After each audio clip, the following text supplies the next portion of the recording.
అన్నది మహిళలకు.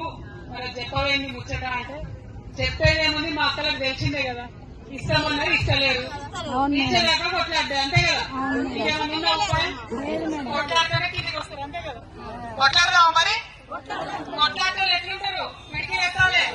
జై తెలంగాణ, జై తెలంగాణ.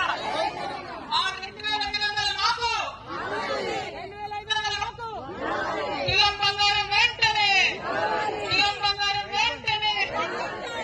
రేవంత్ రెడ్డి బంగారమే ఆలయాలున్నా పెద్ద ఆలయాలున్నా అక్కడ డబ్బులు ఇచ్చుకొని అభివృద్ధి చేసుకోవడం జరిగింది. అనేకమైనటువంటి డబ్బులు నిధులు 2000 కోట్ల పైచిలుకు నిధులు కేసీఆర్ గారు అన్ని గ్రామాల్లో ఉన్న పురాతన ఆలయాలను మంచిగా చేసుకోవడానికి ఇవ్వడం జరిగింది. ఇప్పుడు కాంగ్రెస్ పార్టీ హయాంలో మన తెలంగాణలోనే దక్షిణ కాశీగా చెప్పేటటువంటి వేములవాడ ఆలయంలో రోజొక రాజన్న కూడా చచ్చిపోతుంటే కూడా పట్టించుకోనటువంటి ప్రభుత్వం ఇవాళ నడుస్తున్నది. మరి ఆ వైఖరి పోవాలి. తెలంగాణ దేవాలయాల మీద గౌరవం ఉంటే ఖచ్చితంగా ముఖ్యమంత్రి గారు శ్రద్ధ చూపించి ఆపాలి. ఎందుకంటే గత 15 రోజులుగా వరుస పెట్టి వింటున్నాం, రోజు 4-5 కోడలు చచ్చిపోతున్నాయి వేములవాడలో. ఇది మనకు మంచిది కాదు, రాష్ట్రానికి మంచిది కాదు.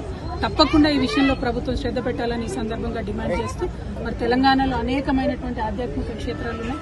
వాటన్నిటి అభివృద్ధికి కూడా బీఆర్ఎస్ పార్టీ కట్టుబడి ఉన్నది. ఇదివరకు కూడా నిధులు ఇచ్చినాం, మళ్ళా వచ్చేది మన ప్రభుత్వమే, మళ్ళా కూడా నిధులు ఇస్తామని సందర్భంగా తెలియజేస్తాం.